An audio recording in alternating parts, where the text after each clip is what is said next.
പാപം ചെയ്യുന്നവൻ പിശാചിൻ്റെ മകനാകുന്നു. പിശാച് ആദ്യം മുതൽ പാപം ചെയ്യുന്നുവല്ലോ. പിശാചിൻ്റെ പ്രവൃത്തികളെ അഴിപ്പാൻ തന്നെ ദൈവപുത്രൻ പ്രത്യക്ഷനായി.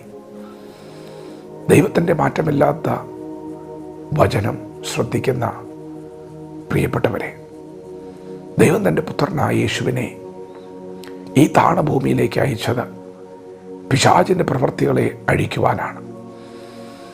ആദ്യ മനുഷ്യനായ ആദം ദൈവത്തോട് അനുസരണക്കേട് കാണിച്ച നിമിത്തം ഈ ഭൂമിയിൽ പാപവും മരണവും കടന്നു.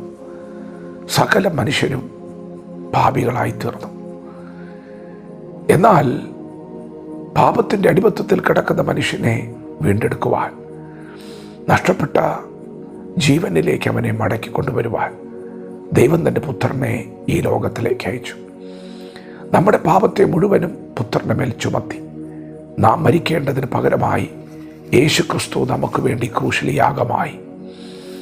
പിശാചിൻ്റെ പ്രവൃത്തികളെ അഴിപ്പാൻ ദൈവം ചെയ്തത് നമ്മുടെ പാപത്തിൻ്റെ ശമ്പളമായ മരണത്തെ യേശു കർത്താവിൻ്റെ മേൽ ചുമത്തി എന്നുള്ളതാണ്. പ്രിയപ്പെട്ടവരെ, എല്ലാവർക്കും വേണ്ടി ഒരുവൻ മരിച്ചു. അതെ, യേശു ക്രിസ്തു നമുക്ക് പകരമായി മരിച്ചു. ഇനി യേശുവിൽ വിശ്വസിക്കുന്ന നിങ്ങളെ ശിക്ഷാവിധിയിൽ അകപ്പെടുത്താൻ പിശാചിന് കഴിയുകയില്ല. പിശാചിൻ്റെ പ്രവൃത്തികളെ അഴിപ്പാൻ ദൈവം ചെയ്ത ആ വലിയ പ്രവൃത്തി ഇന്ന് പകൽ നിങ്ങൾ വിശ്വസിക്കുന്നുവെങ്കിൽ നിങ്ങൾ ശിക്ഷാവിധിക്ക് പുറത്താണ്. ഇപ്പോൾ ക്രിസ്തുയേശുവിലുള്ളവർക്ക് ഒരു ശിക്ഷാവിധിയുമില്ല. പ്രിയപ്പെട്ടവരെ, യേശുവിനെ സ്വന്തം രക്ഷിതാവ് കർത്താവുമായി സ്വീകരിച്ച നിങ്ങൾ ഇപ്പോൾ ദൈവമക്കളാണ്. കാൺമിൻ നാം ദൈവമക്കളെന്ന് വിളിക്കപ്പെടുവാൻ പിതാവ് നമുക്ക് എത്ര വലിയ സ്നേഹം നൽകിയിരിക്കുന്നു. അങ്ങനെ തന്നെ നാം ആകുന്നു. അവൻ പ്രത്യക്ഷനാകുമ്പോൾ അവനെ താൻ ഇരിക്കും പോലെ തന്നെ നാം കാണുന്നതാകൊണ്ട് നാം എല്ലാവരും അവനോട് സദൃശ്യന്മാരാകും. അവനിൽ ഈ പ്രത്യാശയുള്ളവനെല്ലാം അവൻ നിർമ്മലനായിരിക്കുന്നത് പോലെ തങ്ങളെ തന്നെ നിർമ്മലീകരിക്കുന്നു. പ്രിയപ്പെട്ടവരെ, നാം അറിയണം, നാം യേശുവിനെ സ്വീകരിച്ച മാത്രയിൽ ദൈവത്തിൻ്റെ മകൻ, ദൈവത്തിൻ്റെ മകൾ എന്ന പദവിയിലേക്ക് കയറിയിരിക്കുകയാണ്. ദൈവം പരിശുദ്ധനാണ്. ആ ദൈവത്തോടു കൂടെയുള്ള കൂട്ടായ്മ വിശുദ്ധമാണ്. ആ ദൈവത്തോടു കൂടെ നടക്കുന്ന ഒരു വ്യക്തി പാപത്തിൽ തുടരുകയില്ല, പാപത്തെ താലോലിക്കുകയില്ല, പാപത്തെ സ്നേഹിക്കുകയില്ല. പാപം ചെയ്യുന്നവൻ യേശുവിനെ അറിഞ്ഞിട്ടില്ല, യേശുവിനെ കണ്ടിട്ടില്ല. നാം ദൈവത്തെ അറിയുന്നത് ദൈവത്തിൻ്റെ വചനത്തിലൂടെയാണ്, വിശ്വാസത്താലാണ്. ഇന്ന് പകൽ നാം വിശ്വാസത്താൽ ദൈവത്തെ ആരാധിക്കുന്നു. എന്നാൽ നാം കർത്താവിനെ മുഖാമുഖം കണ്ട് ആരാധിക്കുന്ന സുദിനം വരുന്നുണ്ട്.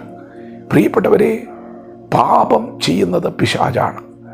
പിശാചിൻ്റെ മക്കളാണ് പാപം ചെയ്യുന്നത്. ഇന്ന് പകൽ നമ്മുടെ ജീവിതത്തിൽ പാപമുണ്ടെങ്കിൽ അത് പിശാചിൻ്റെ പ്രവൃത്തിയാണ്. ഇന്ന് പകൽ പാപങ്ങളെ ഏറ്റുപറഞ്ഞ് ഉപേക്ഷിക്കുന്നുവെങ്കിൽ യേശുവിൻ്റെ രക്തം സകല പാപവും പൊക്കി നമ്മെ ശുദ്ധീകരിക്കും. അത് ദൈവത്തിൻ്റെ പ്രവൃത്തിയാണ്. ഇന്ന് പകൽ നിങ്ങൾ മടങ്ങി വരുമെങ്കിൽ, ദൈവത്തോട് കൂടെ നടക്കുമെങ്കിൽ, ദൈവം നമുക്ക് വേണ്ടി കാൽവറിയിലൊരുക്കിയ രക്ഷാപദ്ധതിയുടെ ഭാഗമായി യേശുവിൻ്റെ മക്കളായി ഇന്ന് പകൽ അവൻ നിർമ്മലരായിരിക്കുന്ന പോലെ നിർമ്മലരായി ദൈവത്തിൻ്റെ വിശുദ്ധിയിലേക്ക് വളരുവാൻ പരിശുദ്ധാത്മാവ് ഇന്ന് പകൽ നമ്മെ പ്രബോധിപ്പിക്കുകയാണ്. ഇത് അന്ത്യനാഴികയാകുന്നു. ഈ സമയങ്ങൾ നാം വളരെ തക്കത്തിൽ ഉപയോഗിക്കേണ്ടതാണ്. കൺമോഹം, ജഡമോഹം, ജീവനത്തിൻ്റെ പ്രതാപം, ഇങ്ങനെ ലോകത്തെ സ്നേഹിക്കുന്നവന് പിതാവിൻ്റെ സ്നേഹമില്ല.